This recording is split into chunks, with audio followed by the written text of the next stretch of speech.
Welcome to today's Explainer. We are reopening literally America's oldest cold case, the 1587 disappearance of the Roanoke Lost Colony.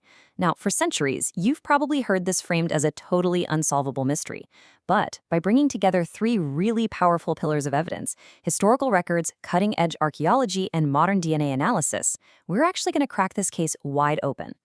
I want you to stop and just consider the sheer human stakes here for a second.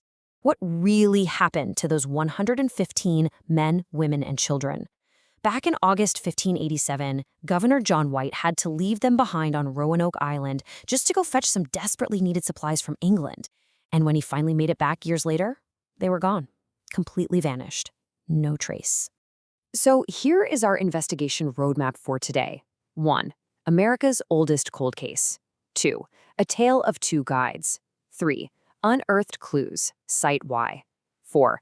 The assimilation theory. And 5. Decoding the DNA evidence. Starting with Section 1, America's oldest cold case. Let's dive right into the foundational mystery. Moving to Section 2, A Tale of Two Guides, specifically Manteo and Wanchese. Our historical evidence actually starts a bit earlier, in 1584, with two incredibly influential indigenous men. We have Manteo from the CROATOAN tribe and Wanchese from the Roanoke tribe. They were taken over to England as guests of Sir Walter Raleigh, and they spent a ton of time with Thomas Harriot. Harriot literally invented a 36-symbol alphabet just so he could learn their language.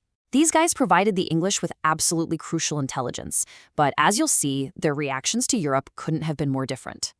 The second they got back to America, their paths wildly diverged. Wanchese immediately rejoined his people and fiercely resisted the English. He basically saw them as a massive threat to the island's very limited resources. Manteo, on the other hand, he assimilated. He actually became the very first native convert of the Anglican Church and stayed fiercely loyal. He even saved the English from a deadly ambush at one point by translating war cries that they mistakenly thought were welcoming songs. And, it's that exact loyalty that serves as our first major clue. When Governor John White finally returned to that abandoned settlement in 1590, he found a message. He wrote about feeling this huge wave of comfort upon finding a certain token, the word CROATOAN literally carved right into a post. He instantly knew exactly what this meant. The colonists had sought refuge at the birthplace of their most loyal friend, Manteo.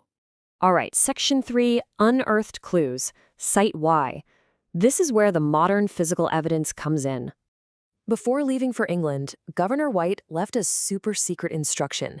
If the colonists ever ran into trouble, they were supposed to pack up and travel exactly 50 miles into the mainland.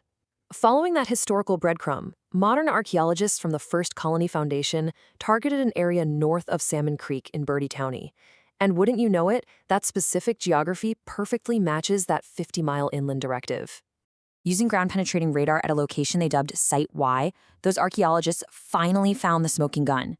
They unearthed this expansive collection of late 16th century English ceramics. We're talking Surrey, Hampshire borderware, North Devon baluster jars, French stoneware, the whole shebang. And the crazy thing is, these weren't just passing trade goods. These were the battered, everyday cooking pots of an extended English family that had lived there for a few years, just trying to survive. Now, the absolutely crucial takeaway here is that the Roanoke colony didn't just pack up and relocate as one massive, slow-moving target. Just like a previous food shortage had forced Raleigh's men to disperse, the 1587 colonists fractured. They basically splintered into smaller satellite family groups to avoid starvation. It's like a giant puzzle, and this piece changes everything. Which brings us to Section 4, the assimilation theory. Look, if you're a starving, splintered European family wandering around the coastline, you absolutely cannot survive alone. You need the locals. The CROATOAN tribe, who were later known as the Hatterists, and neighboring groups like the mighty Tuscarora, well, they were perfectly positioned to absorb them. And think about it from their perspective.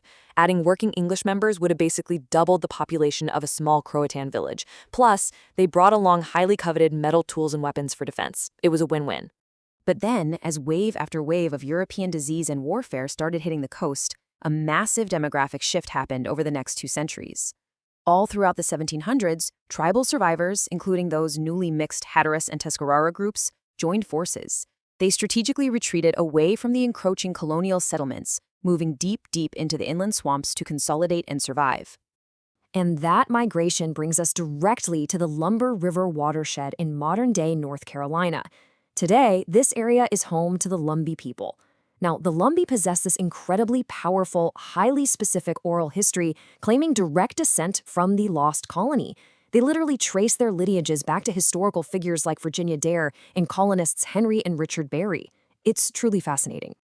Finally, Section 5, Decoding the DNA Evidence. Let's look at the biology. So, can we actually prove a 400-year-old oral history? Well, enter the DNA.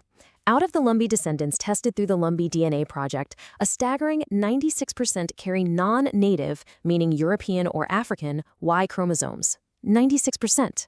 To put that number into perspective for you, families who believe themselves to be heavily native typically show around a 47% non-native Y DNA frequency.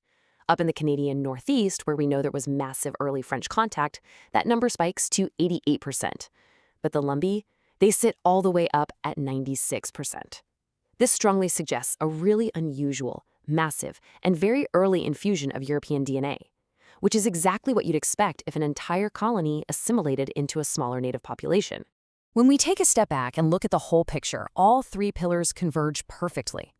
John White's historical records point to allies. The ceramics at Site Y prove the colony splintered to survive, and the Lumbee genetic data reveals an unbelievable early infusion of European DNA. The lost colony didn't just mysteriously vanish into thin air. Actually, scratch the whole vanishing idea. They adapted, they integrated. And it's a great reminder that early American history isn't just a story of mysterious failures, but one of incredibly complex human survival. But hey, this investigation isn't a completely closed book just yet. Archaeologists confirm that Site Y was only a small satellite camp, which leaves us with one seriously thrilling question. If Site Y was just a tiny splinter group, where in the world is the main core site of the relocated lost colony still hiding in the North Carolina dirt? The hunt is far from over, so keep questioning, keep exploring, and I'll catch you in the next explainer.